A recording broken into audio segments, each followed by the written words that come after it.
Today we are in Paris for the biggest and last fashion week of the year. And is what you're wearing actually making you sick? This is gonna blow your mind in today's episode of Pure Fashion.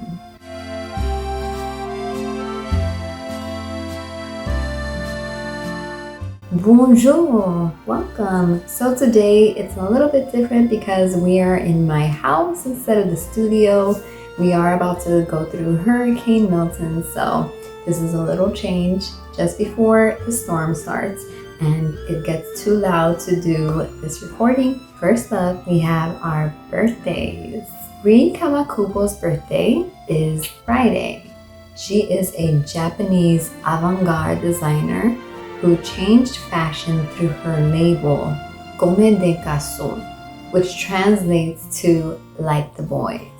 And now let's move on to coffee and couture. So Paris Fashion Week just happened September 23rd through October 1st. My favorite of all of the major fashion shows has been Milan.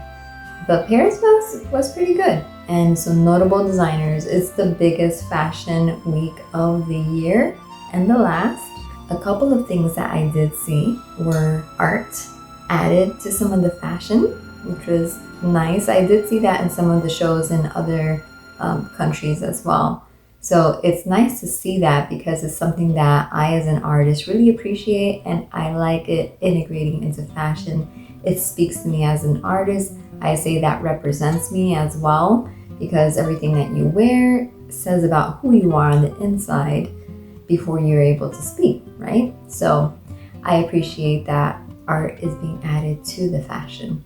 Another thing I saw was plaid, and these were some nice touches of it. It wasn't all over the place, but just some notable things that I wanted you to know that I did see. Another thing that I did see also was darkness. And I just got some really satanic symbols from some of these things. And I know that Satan knows the power of fashion because he did the whole gender thing starting through Celine Dion's line. She has this commercial where she goes and breaks into a nursery in a hospital in the middle of the night and steals the genders of the babies, replaced by monsters. So it's dark, it's creepy. And I got the same kind of vibe in Paris. So I know that Satan knows the power of fashion, but I know that my Bible says in Genesis 3:21, that God sowed. His purpose for fashion is redemption. And that is part of why Pure Fashion exists. So I'm partnering with that for this channel, Pure Fashion. I hope you like, comment, subscribe, share, and let's get on with the shows. So I had two favorite shows. Can you guess which they are? I'll show that at the end. I first want to show you some other favorite looks that I had. Louis Vuitton. One thing I noticed right away was the shape of the clothes, and that's something that is important in fashion because, as you know, past trends always come back. It used to happen every 100 years, but with the rise of social media, internet, it's shortened down to 20 years. So right now we're in 2024. That means that back 20 years is the fashion that you're going to start seeing a lot of in the stores and things like that. That's the whole fashion forecasting that they do. So Louis Vuitton, these are cute dresses. I like the long flowing necklaces that are in here. Okay, you know how we've been talking about comfy core? Well, Balenciaga, surprise, took comfy core to a whole other level that made it icky core. Yeah, don't do that. Chloe actually did something that was like lingerie, but it evolved into the woman getting dressed. So I appreciated that. And I like this color combination here. Valentino had also some nice looks. There were a couple of designers that actually did very nice stylish videos. So one of them was Celine, and I love just this look, the whole feel of it, the feel of the video, the editing, but also the clothes themselves were of You could tell like high quality, but also very thoughtful in design and aesthetic. Zuhair Murad, I don't know if he was a Paris show, but he also did a very lovely video here. And I really liked a lot of these designs. It's not something that you see a lot of, but I do appreciate it. I just like the structure of it, but just the decoration of it and the details. For me, it's all about the details. So I really appreciated that. Okay, so now for my favorites. One of them was Elie Saab. He had a very lovely show. One thing that I noticed was missing a lot was the nuptials. Most of the ladies were wearing the correct undergarments to cover up their goods. So I really appreciated that. Thank you, Elie Saab. This is one of the shows where I saw the art, and it just took the show to a different level of where they were going with this girl. And I really like this beaded flowery dress. Again, doing flowers, but in a different way. My next favorite show was Chanel. So this is something that is worthy of mentioning because of different reasons. It didn't just have nice looks. It didn't just have catchy music. It went off of something that was actually in Gabrielle Chanel's apartment, which was a little miniature like birdcage kind of ornament. And she said, "People have always wanted to put me in cages. Cages with cushions stuffed with promises, gilded cages, cages that I've touched looking away from. I build myself." I think I'm missing part of it. So they took that decoration from her apartment and used it to do the whole show. So it was this big cage in the middle, larger than life, open bird cage. It was meant to show an invitation to spread your wings, inspired by that little miniature ornament thing. So this is a quote from them. They were chiffon capes, slit skirts, wide cut and fluid trousers, trench coats with a multicolored feathers print come together in an ode to freedom, delicacy, lightness, and movement. If you hear some background noise, yeah, I'm in my house. One thing that is very interesting about this collection is that they just let go of their creative director in June. So I was like, who put this collection together?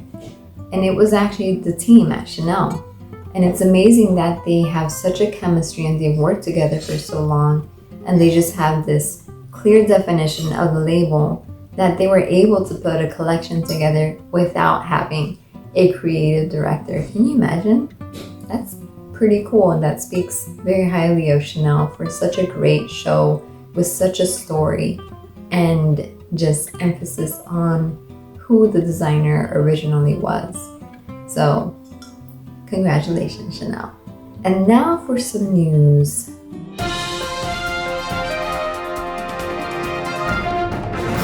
After 3 days of being on strike, U.S. dock workers are cargoing again, at least temporarily. They reached an agreement for a 61.5% increase over the next 6 years. So the top earners are making about $39 an hour currently, and they are going to be making $63 per hour. That's the top earners. So who's going to get into dock working? So the strike is temporarily off, right, until January 19th, because that's until when the contract was extended. In the meantime, they're going to be doing some renegotiating of the contracts, making sure everything is solid. One of the concerns is that they will be replaced by AI and things like that. So they just want to make sure everything is solid, and they put things in place that will prevent that from happening. That ended much more peacefully than some protests in Bangladesh. Some garment workers have been requesting higher pay and a better work environment. They currently get paid per month $133. So big difference here. Bangladesh is the third largest export of clothes, and they are doing clothes for some well-known brands such as H&M, Zara, Walmart even. So check your garment, check your clothes, see the label, what country was it made in. It might be Bangladesh. 1 in 10 garments are made in Bangladesh. So these are important workers. There's been some things with politics and with weather that has also caused some hindrances in getting clothes from there. A lot of factories are actually closing down over there because of these protests as well. So lots of prayers over there for the people of Bangladesh. And I always say, pray for the hands that clothe you, because you never know who is actually making your clothes, what conditions it was made in. So pray for your clothes whenever you buy it, and also pray for the person who made that clothes. It's not a machine, it's a worker that's doing this stuff. So pray for them, pray for their family, pray for their livelihood. If it's made in the US, it's less likely that there will be issues of human trafficking, but anything made outside of our borders, we don't know. So yeah, I say pray, pray, pray. Today's topic, let's spin the wheel.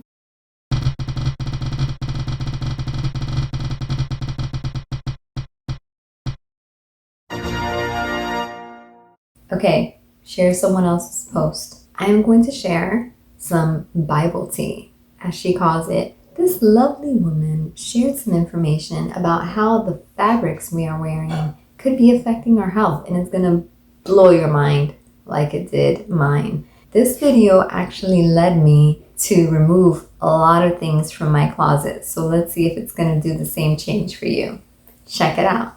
Hello, long time no see. It's time for some Bible tea. So I'm reading Deuteronomy 22 and it says this: you must not wear clothing made of wool and linen woven together. So naturally I'm like, why, Lord? When I tell you that I was not ready. So it turns out one of the reasons why God gave this instruction was because back then pagans would be wearing materials of wool and linen woven together. And so he wanted his people to be set apart. I was like, oh, okay, that's interesting. But it's so much deeper than that. And I feel like this is the part where science is like, oh my gosh, turns out God was right. No kidding. So the frequency of a healthy body is at 100. And a person that has something incurable like cancer may have a frequency of 15 megahertz. So if we wear something that's less than 100 megahertz, it can compromise our well-being. For example, bleached and colored cotton is at about a 40. Materials of regular cotton, like not bleached, not colored, is at 100, which is normal, but then there's no like healing fibers. Silk has 10, rayon has 15. Polyester, acrylic, spandex, and nylon, those are like at a 0. Going back to the scriptures, wool has 5,000 megahertz and linen also has 5,000 megahertz,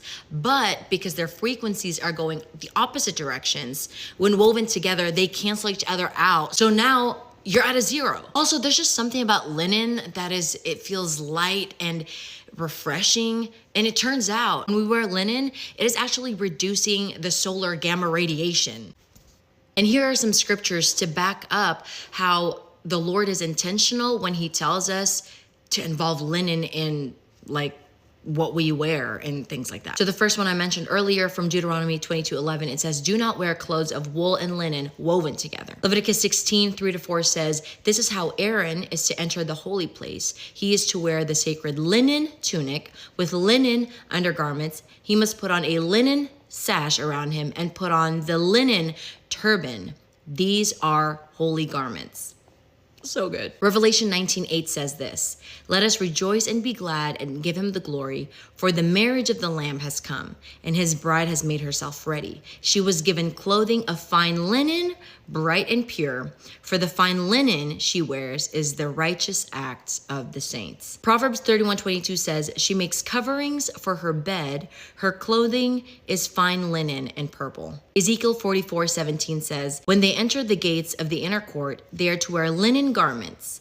They must not wear anything made of wool when they minister at the gates of the inner courts or inside the temple. In Revelation 19:14, the armies of heaven, dressed in fine linen, white and pure, follow him on white horses. I had no idea that linen has healing fibers. So now it makes sense as to why they used to put patients in linen gowns in hospitals. Personally, I've always wondered why I'm always drawn to like linen clothing, but I don't buy them all the time. I just thought maybe like, oh, the Lord wants me to look cute, and you know, it's really cool fabric. But as usual, I should have known that there is a deeper purpose. And I know that wearing linen and having linen bedding and pillows and things like that, it might seem like a small thing, but scripture says that in everything, do it for the glory of God. He wants to be involved in everything, in what we eat, what we drink, how we dress, how we decorate our houses, every little thing he wants to be involved. I low-key want to go into my closet now and throw out everything that's not linen, but also, am I gonna have any clothes left? So this has been the Hurricane Milton at-home edition of Pure Fashion. I hope that you guys have an awesome, lovely day. Stay safe. Bye. Pure Fashion.